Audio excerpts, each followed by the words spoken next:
What is up, guys? This is Alex from Double Move Sports back with another perfect offseason video.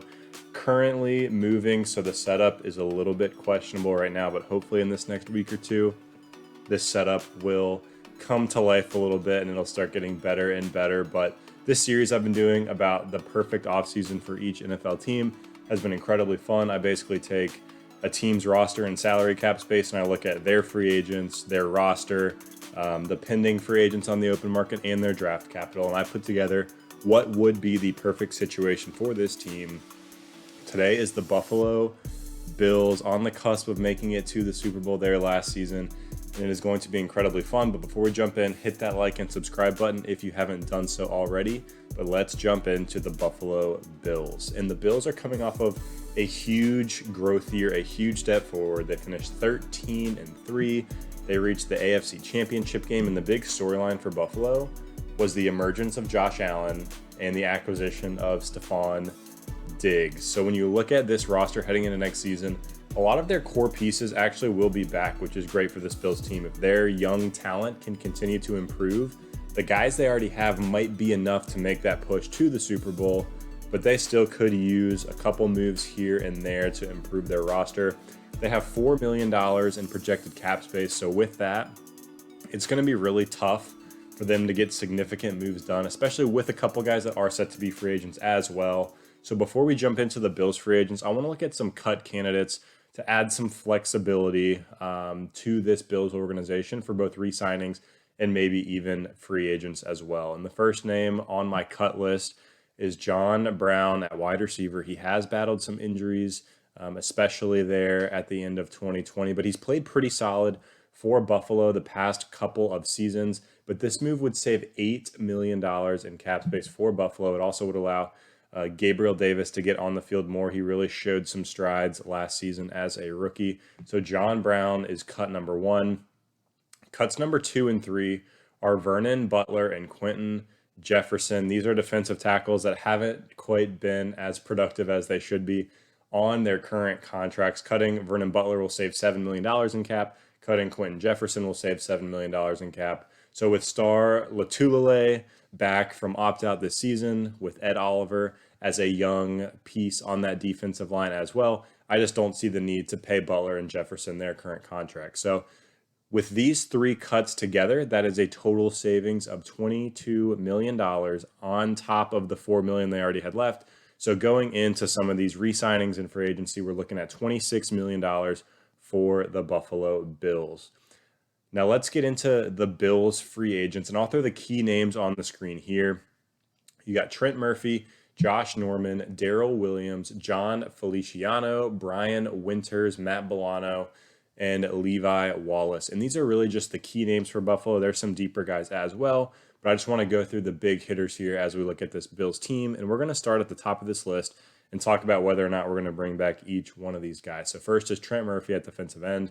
We are going to let him go in this scenario. The D-line is going to look solid. We talked about the D tackles, Ed Oliver, Star Latulele. They also have Mario Addison and Jerry Hughes at defensive end. They don't need Trent Murphy moving forward, so we're going to let him go.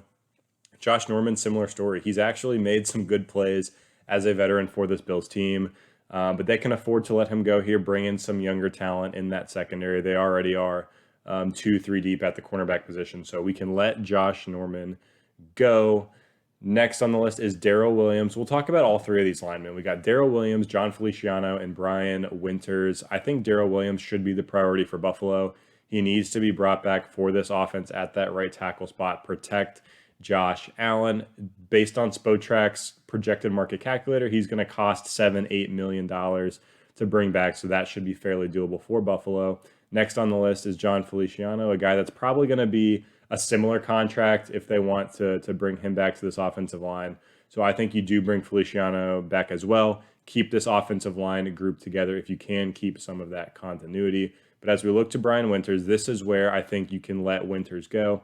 You prioritize Darrell Williams. You prioritize John Feliciano. The Bills still have Cody Ford coming back from injury on the offensive line. They could use some draft capital or some free agent money on some depth at the position as well. So I think you can let Winters go, but you bring back Williams and Feliciano on the offensive line unit. And really quickly, let's hit on these last couple defenders. Matt Milano is a big sticking point at linebacker.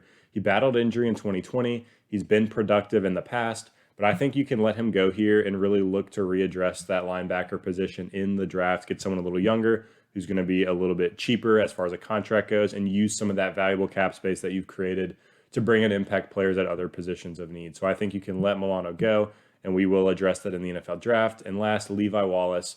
We'll bring him back in the situation. He's only going to require a very small contract. He's been okay, and he can be a third corner for this team. We're already letting Josh Norman go, as we mentioned just earlier. So we will bring Levi Wallace back. So really quickly, let's recap. We're going to bring back Darrell Williams, John Feliciano, and Levi Wallace. We are going to let go of Trent Murphy, Josh Norman, Brian Winters, and Matt Milano.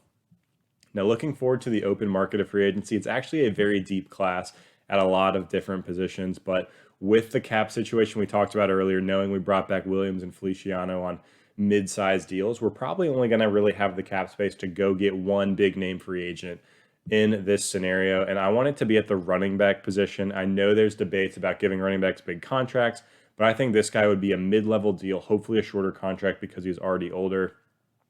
And it is a deep class. Before I say who it is a deep class. You got Aaron Jones, Chris Carson, James Conner, Todd Gurley, all potentially going to be free agents this year. But the name that sticks out to me is Chris Carson.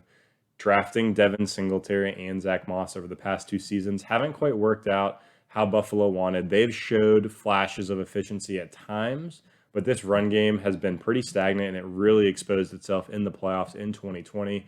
So I think it makes sense to bring back some of the offensive line pieces we talked about. Also bring in Chris Carson, a hard runner, a north and south runner, to really take care of business in this Buffalo backfield. And I think Chris Carson could actually give the Bills somewhat of an identity on the ground. So I think that would be an awesome free agent signing for the Bills.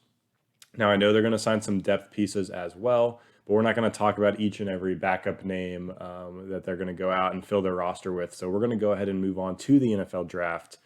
And first, we will look at the draft capital for the Buffalo Bills. They have pick 30 in round 1, pick 61 in round 2, and pick 93 in round 3. They also have some selections in rounds 4 through 7, but those are going to be deeper names. I know they could hit on some impact players there, but we're only going to cover rounds 1, 2, and 3 in this video. We'll start with round 1, pick 30, and this is going to be that Matt Milano replacement. We're going to go with Zaven Collins, linebacker out of Tulsa.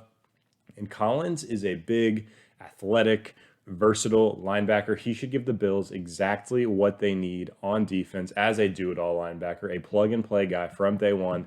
Zaven Collins has the potential to come in and be an awesome playmaker for this Bills defense. And he's going to step right up for that Matt Milano role. And he's younger. He's going to be on a smaller contract as a rookie than Milano would have required to re-sign as a free agent. So this is just a home run pick for Buffalo in the back of round 1. Looking forward to round 2, we're going to go ahead and address the offensive side of the ball. And we're going to go with Brevin Jordan, tight end out of Miami. I think this would be a fun pick for Buffalo. He's a dynamic receiver. He's a great athletic weapon for Josh Allen in this offense. And Josh Allen throws the ball to the tight end a lot, especially in the red zone. But they don't really have any standout tight ends. I mean, maybe Dawson Knox, but Brevin Jordan could finally give you a weapon at the tight end spot. Josh Allen threw 9 touchdowns to tight ends in 2020, but no tight end on the team had more than 24 receptions. So Brevin Jordan can be the go-to guy at the tight end position. Would be an absolute smash pick at the end of round 2 for the Bills.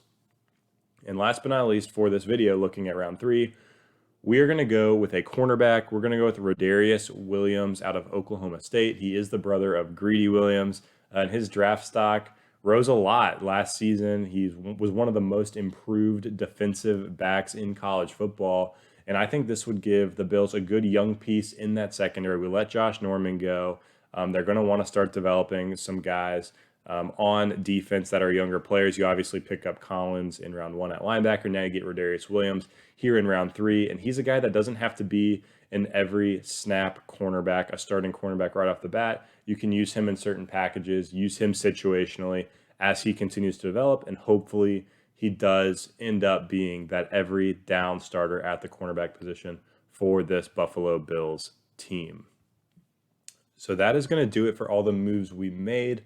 But I do want to recap everything from start to bottom so we can really see the holistic picture of what we are doing with this Buffalo Bills team. First, we are going to cut John Brown, Vernon Butler, and Quentin Jefferson. Then, as far as the Bills free agents go, we're going to let Trent Murphy, Josh Norman, Brian Winters, and Matt Milano all go in free agency. We are going to re-sign Darrell Williams, John Feliciano, and Levi Wallace. Looking at free agency, we're going to go out and bring in Chris Carson at running back. And then in the NFL draft, we're going to pick Zaven Collins, linebacker out of Tulsa in round 1. In round 2, Brevin Jordan, tight end out of Miami. And in round 3, Rodarius Williams, cornerback out of Oklahoma State. So let me know in the comments below what you think of this breakdown. What would you do differently? What do you like that I went with here in this video? Also, let me know what teams you want to see me break down next. I've done a ton of teams already on the channel. I think I'm over halfway done now. So if you're thinking about a team, make sure I haven't done it. But if I haven't, put it in the comments. I'm kind of prioritizing the suggestions that we get the most there. Also hit that like and subscribe button if you haven't already. We're going to be bringing football, fantasy football, dynasty fantasy football content all off season and into the NFL season. We're here 24/7, 365. But again, this is Alex from Double Move Sports, and we'll see you next time.